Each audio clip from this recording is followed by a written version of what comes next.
स्वागत है दोस्तों। हिंदी साहित्य के महत्वपूर्ण प्रैक्टिस सेटों की श्रृंखला में आज हम हिंदी नाटकों पर आधारित महत्वपूर्ण वस्तुनिष्ठ प्रश्नोत्तरी को देखेंगे, जो कि परीक्षाओं की दृष्टि से उपयोगी है और कई बार पूछे जा चुके प्रश्न हैं। साथ ही इस प्रैक्टिस सेट के साथ आप अपनी तैयारी का अनुमान जरूर किया करें कि जितने प्रश्न हम यहाँ पर लेकर के आए हैं उनमें कितने प्रश्न आप सही कर पाने की स्थिति में हैं। ठीक, इसके पहले हमने रीतिकाल से संबंधित जो वस्तुनिष्ठ प्रश्न थे उनकी 2 श्रृंखलाएं देखी। आज हम हिंदी नाटक से शुरुआत कर रहे हैं।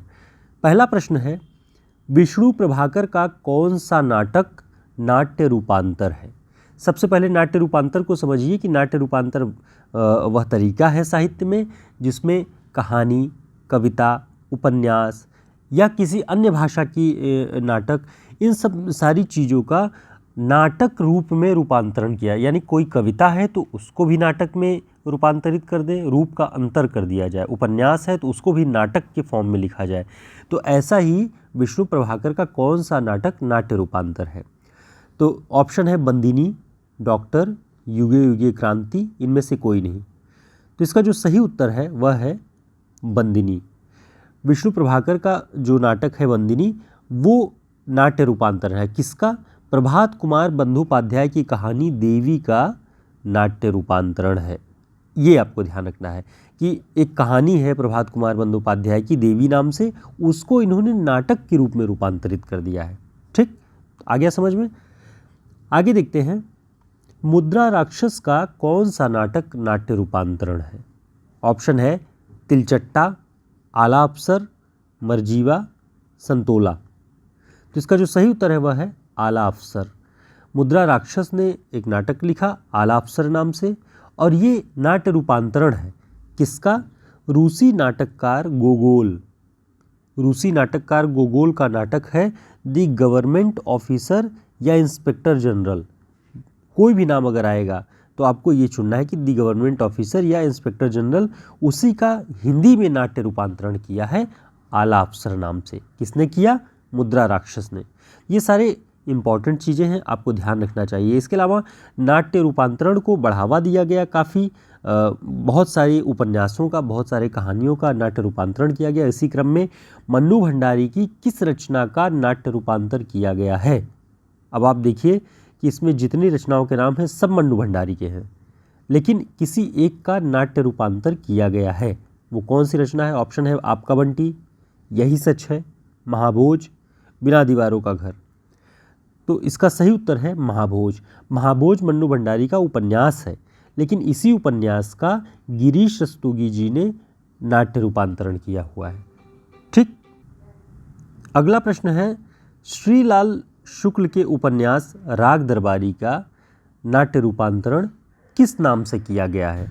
अब देखिए, ध्यान रखिएगा, सबसे पहला पॉइंट ही कि श्रीलाल शुक्ल के किस उपन्यास का नाट्य रूपांतर किया गया है?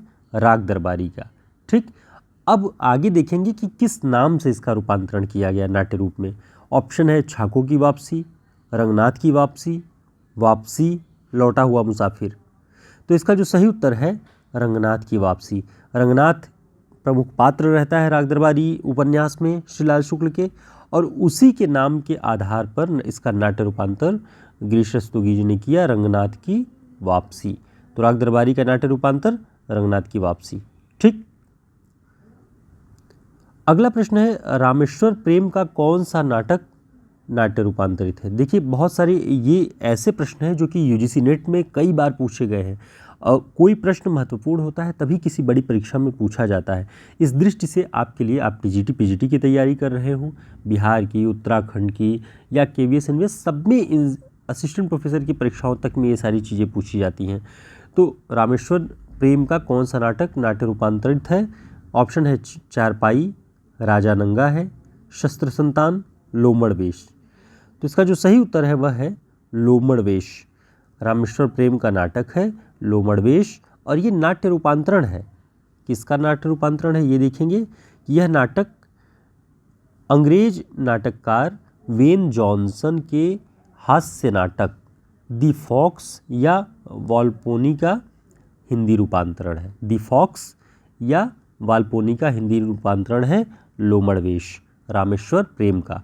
तो ये इम्पॉर्टेंट है, आप इसे ध्यान रखिएगा, बहुत ज़रूरी प्रश्न है, ये कई बार यूजीसी नेट की परीक्षा में पूछा गया है।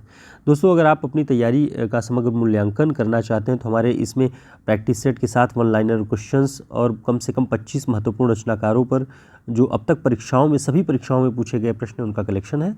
और ये उत्तराखंड DTPLSB और BPSC की परीक्षाओं को ध्यान में रखते हुए ये नोट्स बनाया गया है। आप चाहें तो ले सकते हैं, क्योंकि पूरा हिंदी साहित्य का लगभग सभी विधाओं के प्रश्न, सभी महत्वपूर्ण प्रैक्टिस सेट जो कि असिस्टेंट प्रोफेसर की परीक्षाओं में भी उपयोगी हैं, तो आप चाहें तो इसे लेकर के अपनी तैयारी को अंतिम दौर में कर सकते हैं अच्छे तरीके से। आगे हम देखते हैं कि प्रश्न है, कहे कबीर सुनो भाई साधो, कहे कबीर सुनो भाई साधो किसका नाटक है? ऑप्शन है शरद जोशी, भीष्म साहनी, मुद्रा राक्षस, नरेंद्र मोहन। तो इसका जो सही उत्तर होगा वह है नरेंद्र मोहन। कहे कबीर सुनो भाई साधु 1987 ईस्वी में ये नाटक लिखा गया नरेंद्र मोहन के द्वारा। ठीक, आगे देखते हैं। अगला प्रश्न है, कबीरा खड़ा बाजार में, कबीरा खड़ा बाजार में ये किसका नाटक है? ऑप्शन है जगदीश चंद्र माथुर, भीष्म साहनी, शरद जोशी, श्रीलाल शुक्ल। तो इसका जो सही उत्तर है वह है भीष्म साहनी। भीष्म साहनी का नाटक है कबीरा खड़ा बाजार में 1981 ईस्वी में। अगला प्रश्न है, अश्वघोष के महाकाव्य सौरानंद पर आधारित नाटक कौन सा है? यानी अश्वघोष का जो पुराना बहुत प्राचीन महाकाव्य है सौरानंद, उस पर आधारित कौन सा नाटक है? ऑप्शन है आधे अधूरे, लहरों के राजहंस, आषाढ़ का एक दिन, अंडे के छिलके। ये सभी मोहन राकेश जी के रचनाओं के नाम हैं, इन्हें ध्यान रखिएगा। और इनमें लहरों के राजहंस जो है वो अश्वघोष के महाकाव्य सौरानंद पर आधारित है, तो इसे आप ध्यान रखेंगे। ठीक, अगला प्रश्न है, कुहासा और किरण, कुहासा और किरण किसका नाटक है? ऑप्शन है विष्णु प्रभाकर, मोहन राकेश, जैनेन्द्र कुमार, उदय शंकर भट्ट। तो इसका जो सही उत्तर है वह है विष्णु प्रभाकर, कुहासा और किरण। इसके अलावा डॉक्टर और युगे युगे क्रांति भी हमने जिक्र किया था, विष्णु प्रभाकर का है, वो भी ध्यान रखिएगा। अगला प्रश्न है, हिंदी में विसंगति नाटकों यानी जिन्हें एब्सर्ड नाटक कहा जाता है, उनकी शुरुआत किस नाटक से मानी जाती है? एब्सर्ड नाटक, जो विसंगति ये वाले नाटक हैं। ऑप्शन है कारवां, तांबे के कीड़े, ऊसर, शैतान। इसका जो सही उत्तर है वह है ऊसर।